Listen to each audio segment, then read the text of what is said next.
I'm Lisa Stone. Thank you for joining us for this edition of Parenting Aces. Welcome to the Parenting Aces podcast. I'm your host, Lisa Stone, and this week we are talking puberty. And yes, it may get a little awkward, so I just want to issue a caveat up front that parents, if you are listening to this, you may want to listen to it privately before sharing it with your kids. Coaches, same to you. We talk very candidly with this week's guest, licensed clinical social worker Kate Malinsky, about not only what happens in our children's bodies as they go through puberty, but also what happens emotionally with them and how we as parents and coaches can help them through these awkward years. Kate is very blunt, very clinical in this week's conversation. So again, I urge you to listen to this alone and then decide if you feel it's appropriate to share with your young player. Without further ado, licensed clinical social worker, Kate Malinsky. Kate Malinsky, thank you so much for joining us on the Parenting Aces podcast. Absolutely. I'm glad to be here. So I mentioned in the intro that you are a licensed clinical social worker. Can you explain to the Parenting Aces audience what exactly that means? Sure. So I'm a therapist is probably the easiest way to describe it. I've got my master's degree in social work, and the word clinical means that I work with people around, traditionally around issues of mental health, but my practice is actually a little bit different. Oh, and licensed means I'm licensed by the state of Texas. But okay. My practice is a little bit different because my specialty is in parenting, and I use a model that is not really a therapeutic model, although I think it feels therapeutic sometimes. But what I do is more of a consultation or coaching with parents on parenting. All the ways that parenting drives us crazy and it's hard and challenges us, and those moments where we don't know what to do or what we're doing isn't working, that's what I work with parents on. Great. And you work both in an individual in-person setting, but you also offer webinars. I do. I love both. They're very different, but I get lots of folks who come in for individual one-on-one parent coaching. And then I have started lately doing these webinars, which are a little bit, they're accessible and they're easy and people can watch them in their pajamas. But I don't get to know people quite as well. But I think that it's a really nice way to get good information out there in the world. Absolutely. And I'm going to ask you more about that as we close up the podcast this week. And to my listeners, there will be links to Katie's webinars in the show notes. So make sure and check that out, but we'll have the link. We'll talk about that a little bit more at the end of the show. So what we're talking about today is a bit sensitive and may make some people uncomfortable, but I think it's necessary to address the issue of what to do with our daughters as they're entering puberty and starting their periods and traveling and on the practice court with oftentimes male coaches, or maybe dad is along for the ride. And so we wanted to just kind of talk about some strategies, some tools, and maybe hopefully gain a little bit of knowledge about what is going on with our daughters as they enter these challenging years. And I am the mom of 2 girls, so I will attest to the fact that you do survive it. You may have some battle scars along the way, but you do survive, and you do end up friends with your kids at the end of the ride. So that's the good news. Yep, that's the goal for sure. Yeah.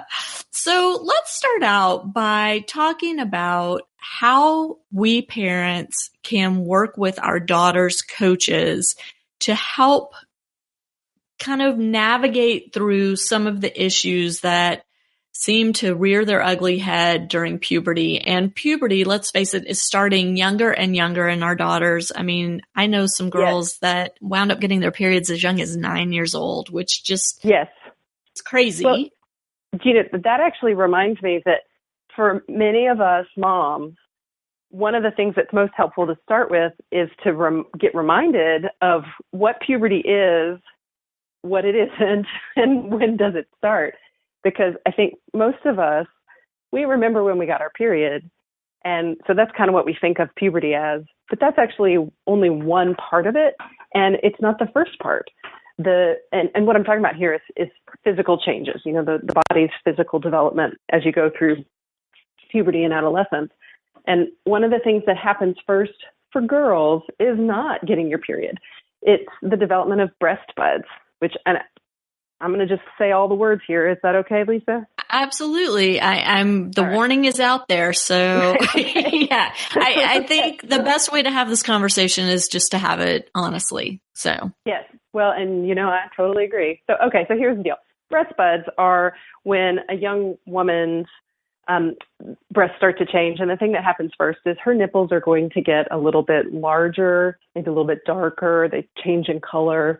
They get more sensitive. Girls will say that their nipples itch or they bother them. They don't want a shirt rubbing. It doesn't feel good. And then also the breast bud is, you can sometimes feel like a little bump or a nodule underneath the nipple.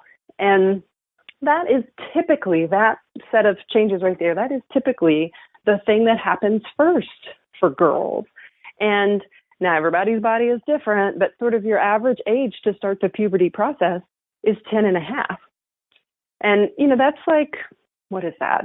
4th, 5th grade? Yeah, they're young. Right. But if that's the average age, this is the tricky thing about statistics, that means half the girls are doing it before that.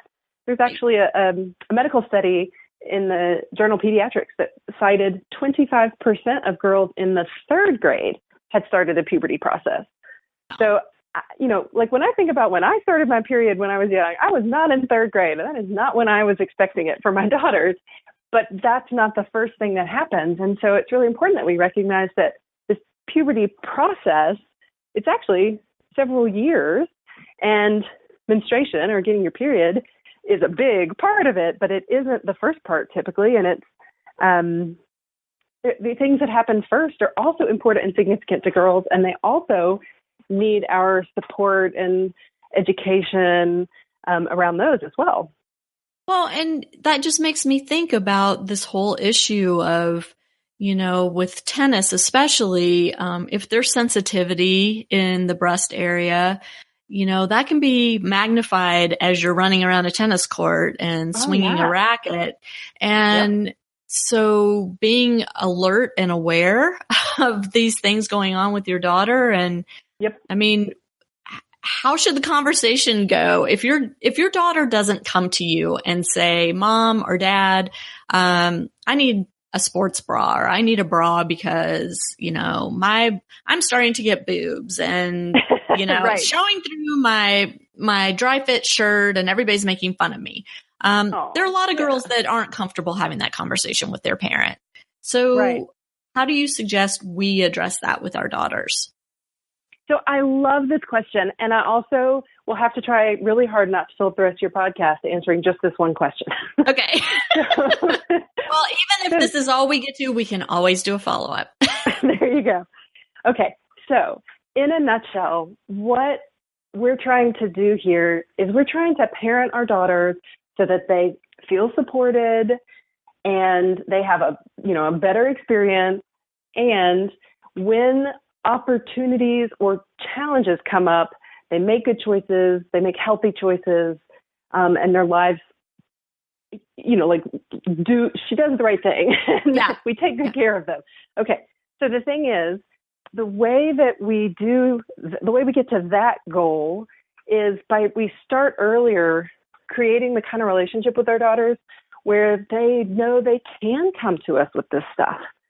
So it's like if I never say the word puberty or period or breast or vulva, look, I threw that one in there too. If I never say those words to my daughter, then at some point when she's, let's say 13 and she does get her period, it's going to be extra, extra, extra hard for her to come to me and say, Mom, I have a thing and it's here and it's this. And it's like, if that's the first conversation, we're asking our daughters to climb a pretty big mountain to be able to get our support.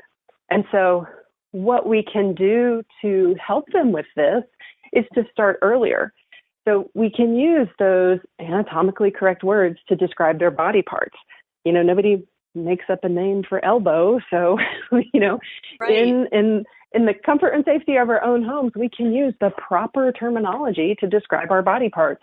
And when we do that, A, we're educating our girls and boys, by the way. And B, we're telling them in our family, we can talk about this stuff. We don't pretend it doesn't exist.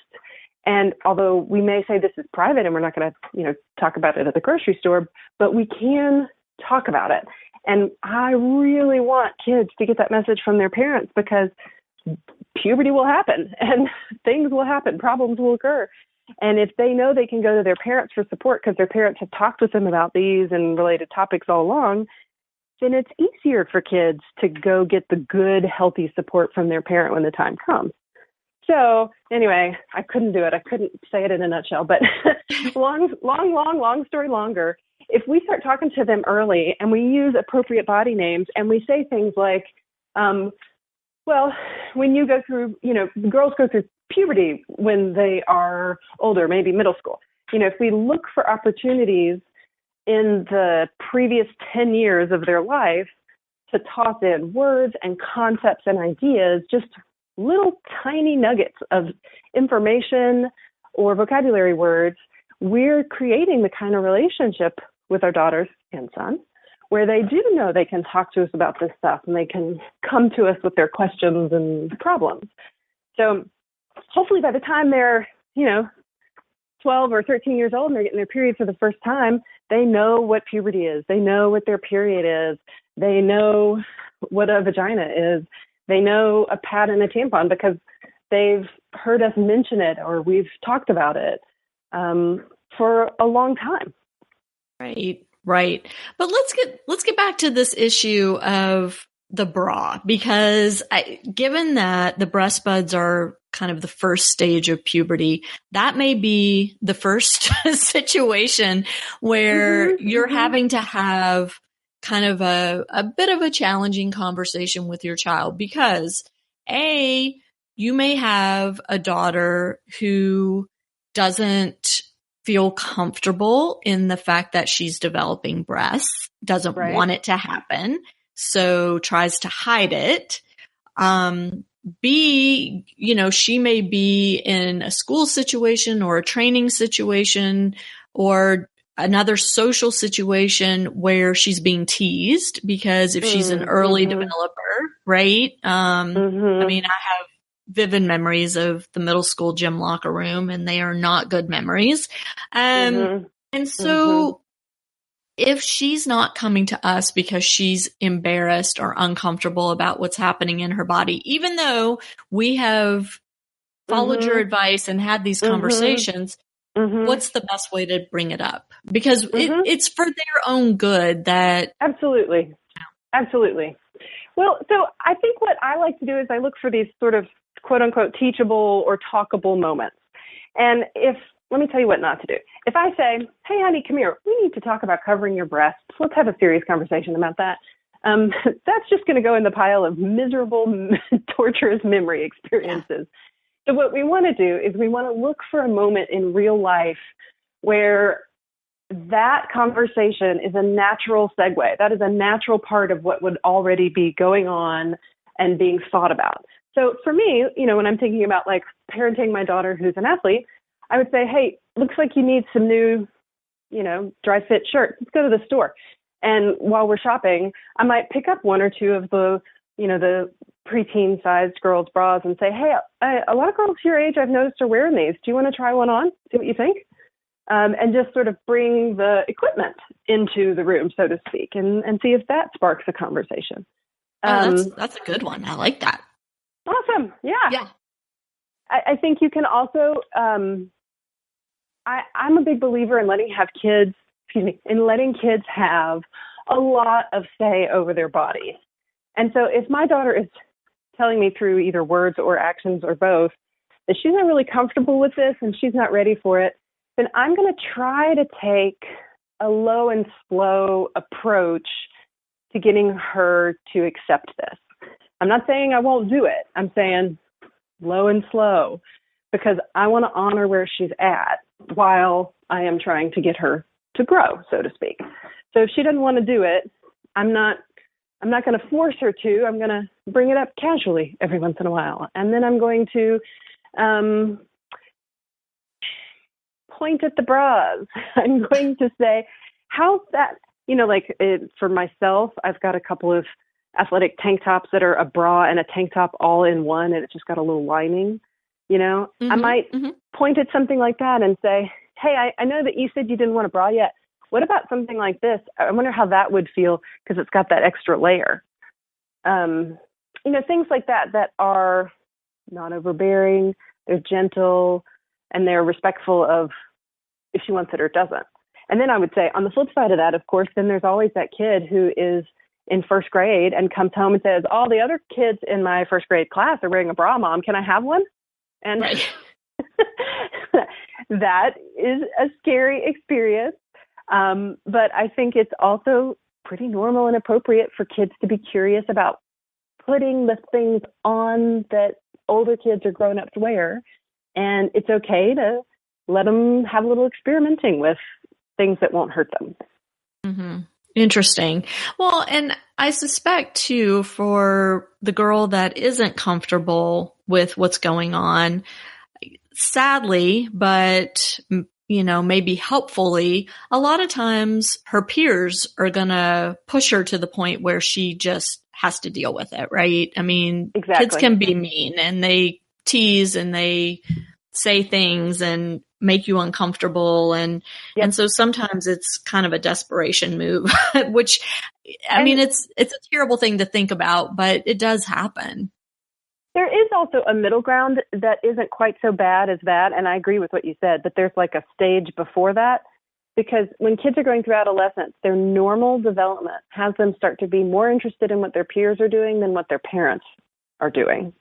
And if they look around and they see that all their, female peers are wearing a sports bra, because of where they are developmentally, they start to naturally get more interested in fitting in. And if a sports bra is where it's at, then a sports bra it is.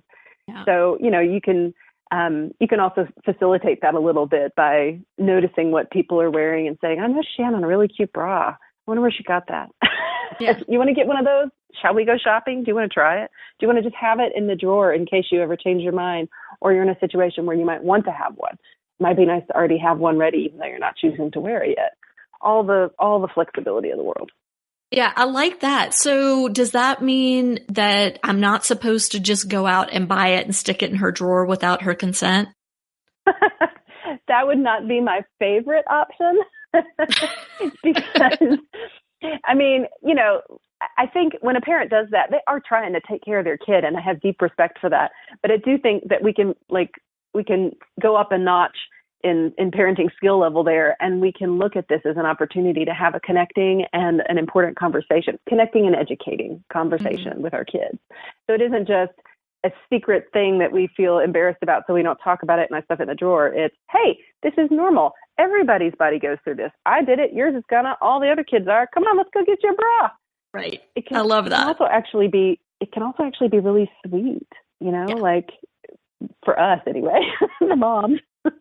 Well, it's so funny because my own personal experience when I was going through it was one of embarrassment and, hesitation and kind of secrecy and whatever. But with my daughters, who are grown women now, it was totally easy. I mean, it was just a matter of fact thing. We did it, and, and it was, for me, was sweet. And actually, I think for them too, even though, they may have been a little bit embarrassed, but I don't think so. I don't know. I'll have to ask them now that they're grown-ups. But so we've got the breast buds beginning to develop, the whole issue of getting a sports bra, and in conjunction with the beginning of puberty, we start to see things like mood swings come into play. Right. And go ahead. Well, I was going to say, and I didn't say it earlier, and I should have, a handful of other things that come along with puberty. So acne, oily skin and hair, stinky armpits, more body odor, and of course growth. There's quite a lot of physical changes that happen. And so, I mean, the whole issue of when to start using antiperspirant or deodorant is a similar type situation as the sports bra, right? I mean, oftentimes we parents notice that our children don't smell their sweet selves before they notice it or understand what's going on. And they don't have the maturity to have a good hygiene practice. Like we've been telling them to take a bath for so long, they haven't quite internalized it. Right.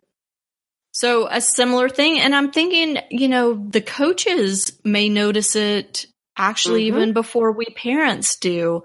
So let's talk about that. We didn't even, that wasn't part of our pre-recording conversation, but let's talk about this whole issue of antiperspirant or deodorant and how to have that conversation. And let's start with, if you're a coach and you've got a kid showing up every day and you're just like, oh my gosh, something's got to be done here. What's the best way for the coach to approach this topic? And so here's where my lack of experience with tennis is going to show. So I'm just going to point out it ahead of time. I don't know how many kids are in a room, right, when a coach is talking. But they're on a court, so it's typically outdoors, unless you live in a cold climate. I knew that, but I meant like, let me just say what I was going to say, and then it'll make more sense where I'm ignorant. Okay. If a coach comes to one kid individually and says, no matter how nice they say it, hey, you got body odor, you need to do something about that, that's going to be real hard for a child not to get sort of shame triggered by, right? So if the coach can instead treat it as a, hey, all y'all, there's my southness coming out, but my southernness, hey, all y'all who are getting older need to start bathing every day and wearing deodorant. And that is actually, assuming there's like a group of kids that are the same age, that is actually a really wonderful way that coaches can support parents, because you put your finger on it perfectly. The coaches are the ones who are right there with them when they've been sweating, and that's when they're at their most stinky. So the coach's feedback is immediate, and it's a coach's job to tell kids, do X, Y, and Z to get better. And this is an area of personal life growth that the coaches can provide feedback on that is so timely and so perfect and then so helpful for parents. So I don't know that I would recommend coaches singling a child out individually, but rather talking about taking care of our bodies, like eat good foods, get plenty of sleep, make sure you take your bath. Some of us are, as we get older, we all go through changes. And one of those changes is you start to stink a little more, my people. So you guys need to make sure you shower and put on that deodorant. And if the coach can say all that stuff to a team, to a group, that is going to be a lot easier for kids to sort of emotionally handle, because it's not them singled out being weird or awkward. It's all y'all who are going through this process are all going to need this. Well, and I would think, too, that from the kid's perspective, then they can come home and say to mom or dad, hey, coach told me I need to start using deodorant. Would you mind picking me up some next time you're at the grocery store? Yes, which reminds me, it would also be great if coach could shoot out a little email to the parents and say, I had a talk about deodorant with your kids today. If y'all want to follow up, we can all support each other in getting our kids to the next step of personal hygiene. Yeah, that's a great idea. I love that. So it goes back to this whole communication issue, which is a common thread on the Parenting Aces podcast. So yeah, you stepped right in there and you didn't even know it. All right. So, okay, we've talked about a couple of issues. Now the next, let's move on to this whole issue of mood swings, because I know from my point of view as a parent, that was oftentimes one of the most challenging things to deal with. And I would think from a coach's perspective, it's also very difficult, because you may have a kid who is tough as nails and you've always been able to be very straight up with them in terms of correcting things on the court or making suggestions to them, and they've just taken it. And now all of a sudden they burst into tears and you don't know what to do. Yeah. Well, okay. So one way that is, I think, very helpful to think about situations like that is using a before, during, and after framework. So if it only ever happens once, you'll never be able to predict it. And so before doesn't matter. But if this is happening over and over again, it's so smart to pay attention and look for the pattern. So, for example, does my, tennis star Susan, does she fall apart at the end of, a 12-hour tournament when she's been out in the sun all day long? What does that tell me? That tells me that she's probably tired and thirsty and hungry and worn out, and she's not able to emotionally regulate as well as she can when she's doing better. That's not really a problem. That's a normal. So, recognizing what we can spot ahead of time is one helpful tool for how do we handle these things. Okay, so during what happens is we just got to give people a little bit of space anytime we can to let them feel their feelings and to move through them. Now, there are some situations where we cannot give them space to feel their feelings and move through it because of reasons. Without knowing specifics, I can't, but, like sometimes you cannot sit there and have an upset feeling moment because you're blocking the court and you got to get off and other people got to get in. I don't know, right? Or maybe you're in the middle of a tournament match, maybe you're in the middle of a tournament match. I mean, right. there are kids that, you go to a junior tennis tournament and there are kids that are in tears on the court. And whether that's due to puberty and hormones or whether it's due to some other issue, who knows? But it's not an uncommon sight. Right. And so, so the therapist in me says people's feelings are okay. Like it is fine to have your feelings. And sometimes the thing that helps manage another person's feelings in the moment best is to look at them and connect with them with a little bit of empathy. Man, I can tell you are feeling frustrated, or gosh, you are having a tough day. I can see it. So just that moment of, I see you, I'm giving you your space, I'm kind of reflecting what I see, and maybe even with a little touch of validation, like, this has been a rough tournament, hadn't it? I totally get it. That is a kind of comfort and support that feels so good that sometimes that in itself is an intervention, and people can say, yeah, okay, what's next? I can move on, right? Right. And that's not always the case, but, that in itself is one of the very best tools that people can use when another person's having an emotional difficulty, whether it's I'm stressed, I'm tired, I'm scared, I'm overwhelmed, or it's a random puberty mood swing. It doesn't matter where it comes from. When you get to sort of an after point, that's where I like to tell parents or coaches to circle back with the kid and say, hey, let's talk about that. Because chances are there's a little bit of, I call it repair, like we got to talk about what happened so that we fix whatever's between us. Like, am I the coach? Am I mad at you because you cried on the court in front of everybody? Or are you embarrassed because you cried on the court in front of everybody? Who knows? But if we come back together and we talk about it, we can kind of work through it. And then we can figure out, well, what can we do differently next time to help you in that situation? Mm-hmm. Maybe it's you need to make sure that you eat halfway through the morning, or maybe it's did you get enough sleep last night, or do we need to figure out some anxiety management techniques that you can handle when you're in a stressful court situation? I don't know. Right. No. This is good. I think this is really helpful because it is, so tennis is an individual sport. One of the hardest things about it is if you're having a bad day, you don't get to tap out and have somebody step in and finish your match for you. You are out there from the first point to the last. And so if you are having a day where your emotions are wreaking havoc, basically too bad. You have to suck it up and deal with it and figure it out.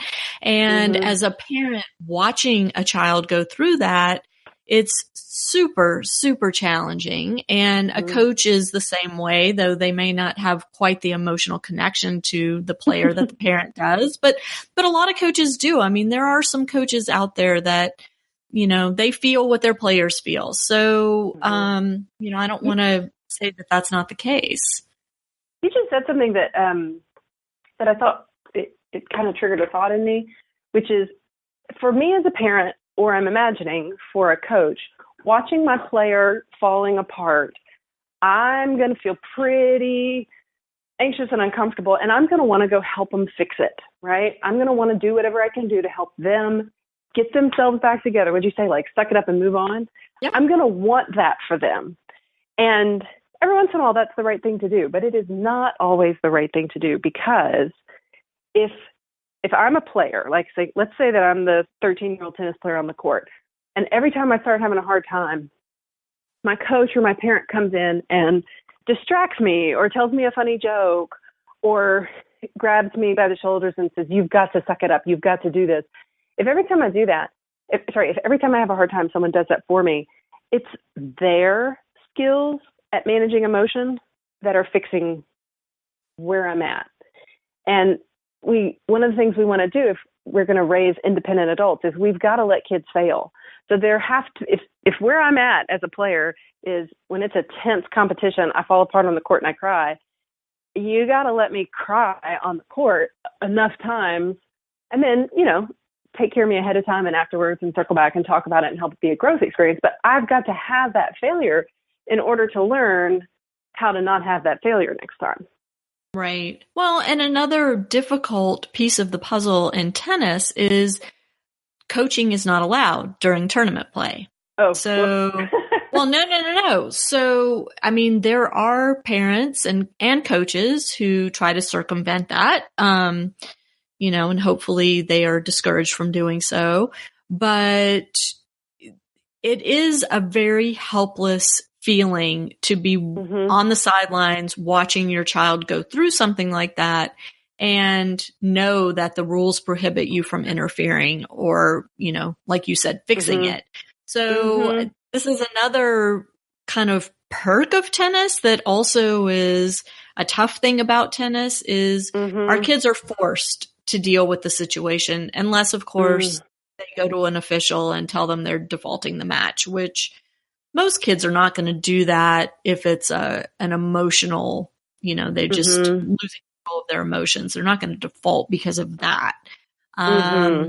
So we're there on the sidelines watching this go down and have very little we can do to address it in the moment. So that's why I think this whole idea of circling back after the fact is really important. It's a great skill builder. Yeah. I mean, and because we can't deal in the moment with it, we've got to figure out a way afterwards to have the conversation to help our children learn and grow, right? We don't really have a choice. Exactly. Yeah. And it's also, I think, a little easier to have the conversations afterwards because in the moment, everybody's stress level and their sort of freak out level is really high. And when you're in that situation, your brain doesn't work as well. But fast forward, 3 hours or the next day when we're talking things through later, all of my brain is calmed down and I can use all of my creativity and flexibility and problem solving and executive function that frankly is turned off in emotional situations. So it's easier to have those conversations and you can get further. You can do more teaching. You can do more growing. And the important thing that you just said there is 3 hours or the next day, not on the car ride home from the match, right? Yes. Exactly.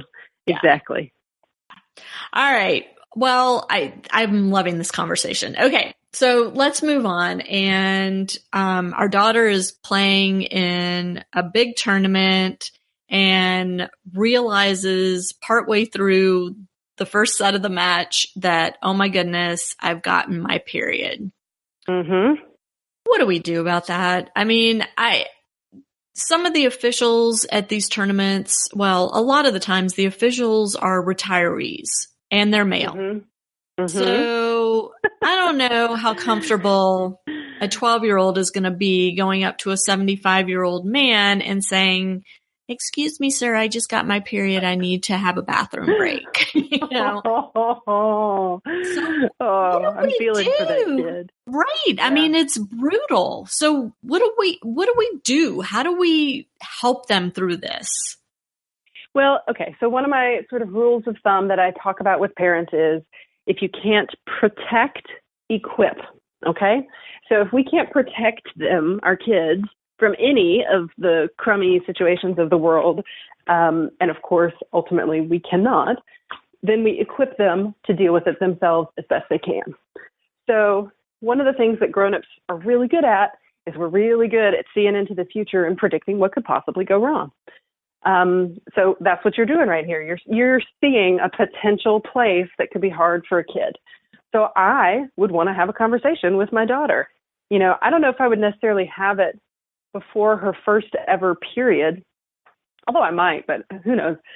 I would just, once she started her period, I might have conversations with her about, you know, there's an app for that, honey, so let's get you a period tracker and let's figure out when your period is probably going to come. Although, side note, at the beginning of menstruation, girls' periods are often very unpredictable, and that's normal. But get the period tracker, start tracking when it comes, when you think it's going to come.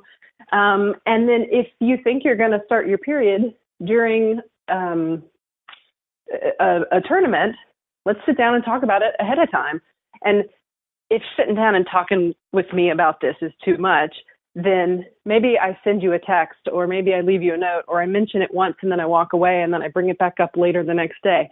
So, I mean, don't do this in the car ride on the way to the tournament, you know? Right.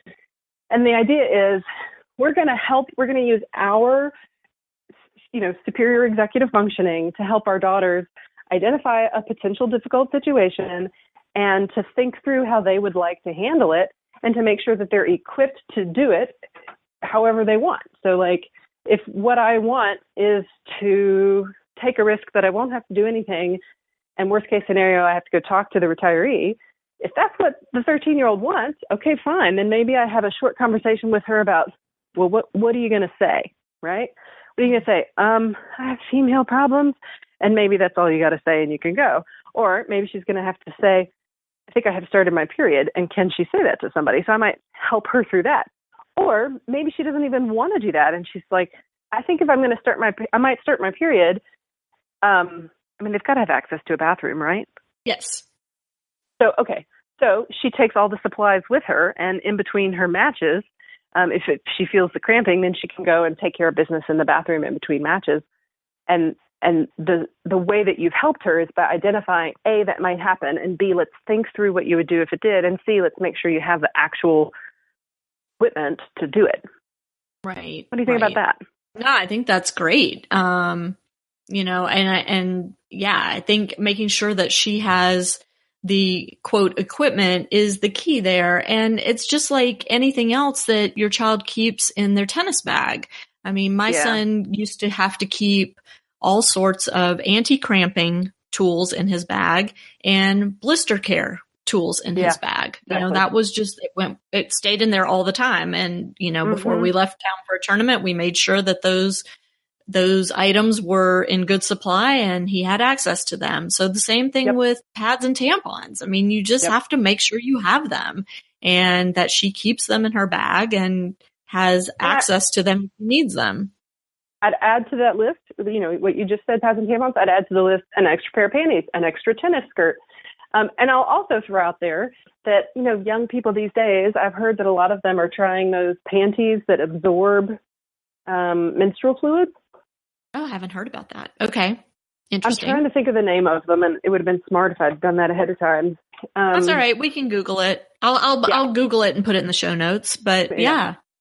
And I get nothing from them. I just hear this from, you know, that a lot of the younger girls are buying these panties that you just put the panties on, and whether you have your period or not, they absorb menstrual fluid and they don't leak. So you could put on a pair of those on a tournament day if you thought that you might get your period, and you're kind of taken care of either way. Interesting. Very interesting. Well, yeah, I mean, again, it's that whole idea of having what you need at your fingertips when you need it. and anticipating what you might need. All right. Well, which is the part that grown-ups can do best. Right. So what if she's traveling with a male coach or dad? And I mean, men are just funny about periods. They are. I don't care how progressive the man, they're just funny about it because it doesn't happen to them. And dads and male coaches, if you're listening, I'm sorry if you're offended by that statement, but that has been my experience. So I'm just putting it out there. And oftentimes for a 12, 13-year-old, 14-year-old girl, she's not comfortable talking to a man about this stuff either. So what do we do in that situation? But I have two thoughts. One of them is, if it is her dad, I'd say, can we push the lever down a little bit towards 10% more comfort talking to dad, right? Not like we're expecting dad to become a puberty educator, but, what could dad do to make this conversation 10% more normal and not a huge big deal? I mean, dad's got a wife. He's been around with periods. He's seen pads in the cabinet forever. There was a birth somewhere. I mean, what can dad do to try to convey to his daughter that this is natural and at least 10% less taboo and weird? And if we can move the needle in that direction, we're doing good things. We're doing good things. So that's one thought. The second thought is, I'd kind of handle this one the same way as planning for the tournament, because if you can't protect, equip. So again, let's talk with our daughters ahead of time about what we think might happen, again, with the period tracker and the predicting and, well, what's going to happen if you do start your period? Do you want to talk to coach or do you want to handle it all yourself? Let's make sure that you have all the equipment that you need. You can talk through not just pads and tampons, but also how you're going to handle your underwear. Like if it gets stained, you could say, come here, let me show you how to rinse it out in the sink. And you do this and you hang it up. Or for that matter, throw it in the trash and we'll buy you new underwear when you come home. Whatever, just you as the parent who's got that good sense of what could go wrong and what are some of the things that you could talk about with your daughter to equip her to deal with it. You have all those conversations ahead of time and give her, control over, if X problem happens, what is the solution that she prefers? And then you help her figure out how to make that happen. What would you say to a male coach who is traveling with female players to a tournament and this comes up? What advice would you give to the male coach in terms of how to handle it? Love that question. Makes me think. So I'm always an advocate, just like I said about dads, I'm always an advocate so can we make this 10% more normal and natural and not a shame-based awkward weirdness? And I know we're not going to get to 100% there, but can we just do 10% more of relaxed, normal, natural energy? So if the coach can do that, I give that 2 thumbs up. And that might look like whatever piece of this gets shared with him, maybe nothing, or maybe somebody comes to him. Let's say that the player's friend comes to coach and says, Susan has started her period. And maybe he doesn't need to do anything, but when someone tells him that, he could say, okay, well, that's normal. If you guys need any help, let me know. I can go to the store and buy stuff if you want. I'm checked out for that. And by conveying that he's a supporter and he can maybe not say all the words, but he can be relaxed and normal about it, he's setting himself up to be a resource if they need that. Another nice option is if there is a female adult somewhere.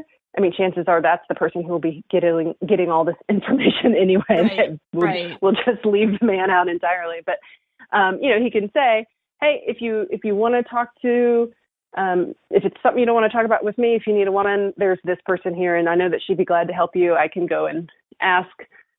Maybe it's a coach from a different team who's a woman, or there's a mom from a different team who's a woman. If the male coach associated with this team can offer an alternative, I think that's a generous response. Mm-hmm. No, I think both of those are great ideas. And also, typically there's going to be a peer there that's maybe, one step ahead of where your child is, and Yep. hopefully, friends are Yep. good resources in those situations as well. They sure are. I bet you have heard, I have heard many stories from adult women who started their period for the first time at summer camp, or who, got explained to by their older sisters. There's sort of a long tradition of us learning from older women. And if you've got an older daughter with younger girls on the team, that's something you could even mention to her. Like, hey, throw in a couple extra pads, because you never know. Maybe those younger kids are going to start and you might be the person who has to help them. Oh, I love that idea. That's really good. And, it gives the older player a little more responsibility, which is always a good thing. And, that's great. I think for a lot of this, everything you say is it just makes so much sense. But in the moment when you're taken off guard as the parent or the coach, and you're feeling flustered by this information that's coming your way, Sure. We don't always come up with these great responses. In the moment, in the heat of the moment. And so that's one of the reasons I think having this conversation on the podcast is so important, because we need to keep thinking about this stuff and keep hearing some ideas of how to handle these difficult situations. And let's face it, our boys are going to go through stuff too during puberty. But I feel like with girls, the whole issue of getting their period is it's such a stressful thing for them to deal with and to think about and have to worry about, especially as you said in the beginning, where their periods aren't coming at regular intervals. They never know when it's going to come. And, there's stress around that too. And I suspect, my tennis player was a boy, so we weren't dealing with this with him. But I suspect with a lot of families that have girls playing, maybe you're planning tournament schedules around their menstruation calendar. I don't know. I don't know if that's something that happens, but, maybe that's a way around it once they become a little more regular, or again, you just deal with it. But there are going to be times where your daughter may have severe cramps, and the thought of having to play a tennis match is just the last thing that she wants to do. And so having these kinds of conversations it's really important. And especially when you're spending several $100 or even several $1,000s traveling to these events, it would stink if you get there and something happens and she doesn't feel like she's able to compete because you haven't had the conversation ahead of time. Yep. And every time we have one of these conversations with our daughters, going back to the thing I said at the very beginning, we're showing them, I am a person that you can talk to about issues related to the body, issues related to things that are very private. And we really, really want to send that message to our kids. And I know we're only talking about puberty here, but it's true about sex type topics as well. We really want our kids to talk with us, to ask us their questions, and to look to us for information and support. And so if that's what we want, right? Because who's going to be the better source of information than mom or dad? If we want to be their number one educator and supporter, we have to reach out first. We have to create opportunities to talk about this and to make it basically relaxed, casual, not a huge big deal or awkward conversation as best we can. Right. Well, one last topic I want to hit on, Katie, having to do with puberty and things that kids go through, is this whole idea of body image and eating disorders, which sadly are not just hitting our daughters, they're also hitting our sons. And especially on the boys' side, if they're slow to develop, they're late bloomers, and they're small, and their peers are starting to develop facial hair and biceps. It's a tough issue. But with the girls too, all of a sudden, how they look becomes so important. And what are some things that we parents and our kids' coaches can do to recognize if there are body image issues maybe brewing, help put the kibosh on that, or if it's already a situation where our kids are really suffering with body image issues, how do we address that with them? Mm-hmm. Well, I think it's impossible to live in this country, at least, and not have some level of body image issues. We're a very image-focused country, and the messages that get sent are pretty, it's impossible to look like the people in the magazines because, of course, even they don't look like it. So our sons and daughters cannot avoid some level of unhealthy messaging around what's important and how you're supposed to look, what's important about you, which is how you look, and then how are you supposed to look. So I'm trying to say it's impossible to avoid that. And what I would say is, as much as possible, can we, the parents and coaches, role model the way we talk about ourselves to include, I appreciate that my body does these things. I love that my body lets me ride my bike, and I love that my body, whatever, right? Like I can run very slowly, but I can run, and I really love that my body does that for me. Can I talk about my body and what it does more often than how my body looks? And especially for moms of girls, and I'm sure you've heard this before, but we should not be talking badly about how we look in front of our daughters. I'd love to say, don't do it at all ever. But if mom walks around being critical of mom, she's role modeling for her daughter. You should be critical of yourself. This is how it works. I'm not satisfied with myself, and I'm going to be critical. And you, who love me so much and so deeply, it tells the daughter to be torn between her love and her agreeing with me. I hope that makes sense. But anyway, we should not be talking badly about ourselves in front of our daughters, particularly about like the places on our body that we don't like, which of course we all have, but keep it to yourself. Mm-hmm. When kids are saying things about their bodies, coaches and parents can listen for, is this a kid who's saying, I really want to get better on my backhand swing. Sorry, I don't even know the words. Oh, you're good. That's perfect. That's perfect. Okay. That's perfect. Is she saying that she wants to improve one of her skills, or is she staring at her arm in the mirror and looking at the way her arm looks? Okay. So one of those is functional and it's very appropriate and healthy to focus on in growth. And the other one is image focused and is probably not a healthy pattern. And so pay attention to the way the kids talk about themselves. And also make sure, coaches and parents, that that's the feedback we're giving kids, right? That we're talking about what their bodies can do and not how they look. And also, the thing I keep reading is we kind of mostly need to stop talking about our kids' bodies. Right.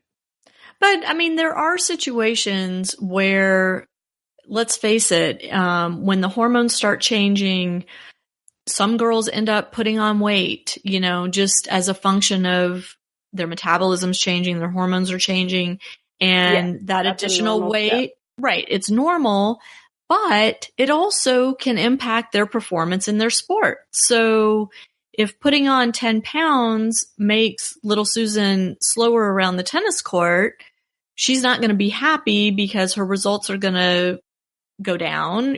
Coach is going to be frustrated because she's not getting to balls that she was getting to. Parents are going to be frustrated because the results are, not what they once were.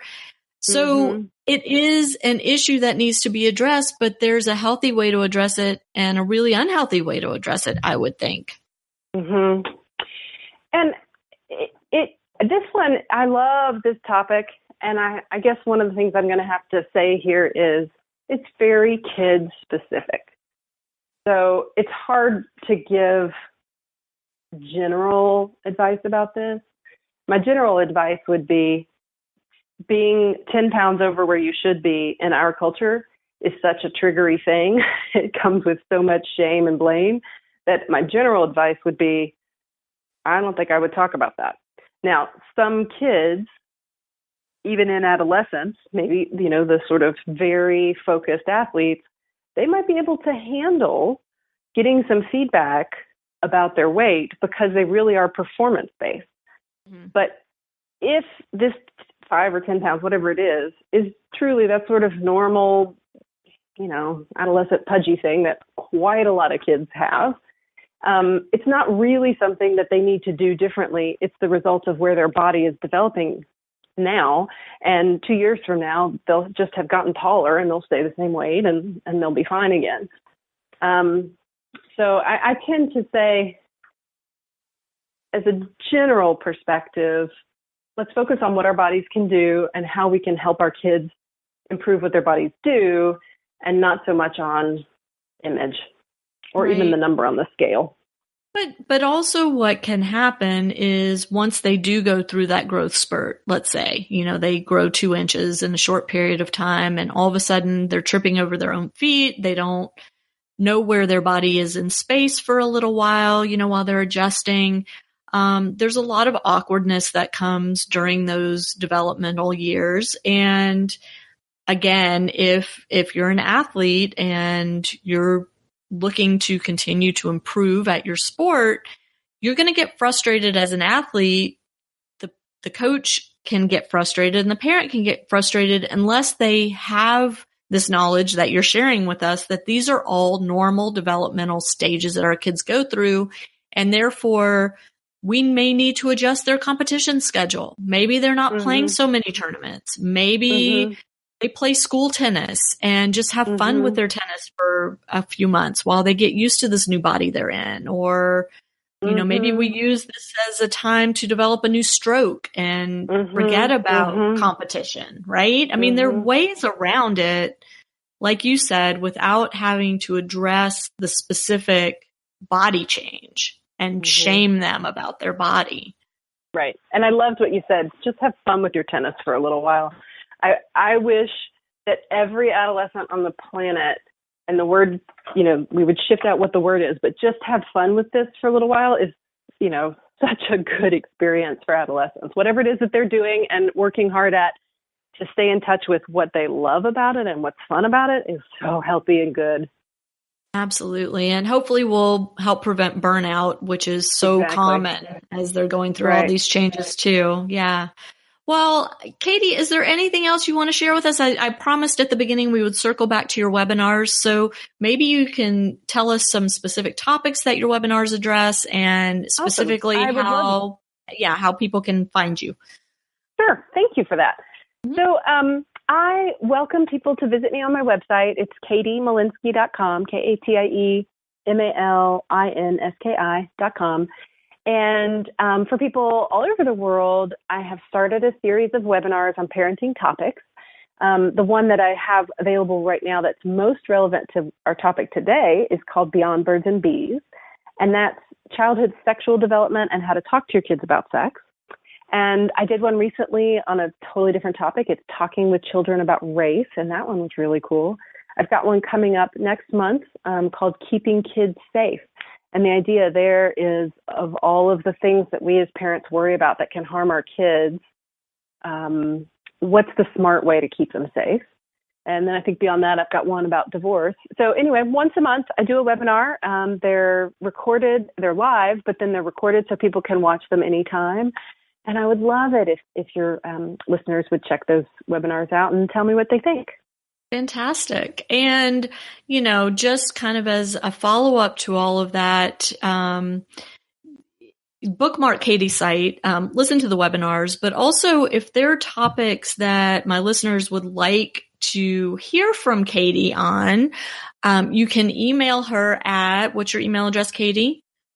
It's my first name, Katie, Katie, at KatieMalinski.com, KatieMalinski.com. Awesome. And we'll have that link in the show notes, because I'd love to have you back. I really love your approach to all of this. And even though you're not a tennis player or a tennis parent, the advice that you're giving us, you're a swim mom, but I mean, you're a mom and you understand the challenges that we parents face today. And there are a lot of them out there, and there are a lot of things that are striving to interfere with our ability to be effective as parents, namely the internet. And, yes. So that said, the internet's also our friend, as evidenced by the fact that you have a website and webinars, and I have a website and podcasts, and there are people out there trying to impart good things too, but, we do have to be careful and watch out for our kids. So if any of the listeners have topics that they'd like to hear Katie address, either through a podcast here or through a webinar on her website, I hope you'll email her. And Katie, I just want to thank you so much for doing the podcast and being so willing to say it like it is and help us kind of get over our heebie-jeebies over naming body parts. So thank you for that. It's been my pleasure, Lisa. Thank you so much for having me. Sure thing. And to my listeners, thanks so much for tuning in, and we'll catch you next time on Parenting Aces. I'm Lisa Stone, and you've been listening to the Parenting Aces podcast. For tennis parents, by a tennis parent. If you like what you've heard, please subscribe to us and write a review on iTunes. For more information on navigating the junior and college tennis journey, please visit us online at parentingaces.com. Thanks for tuning in and sharing us with your tennis community.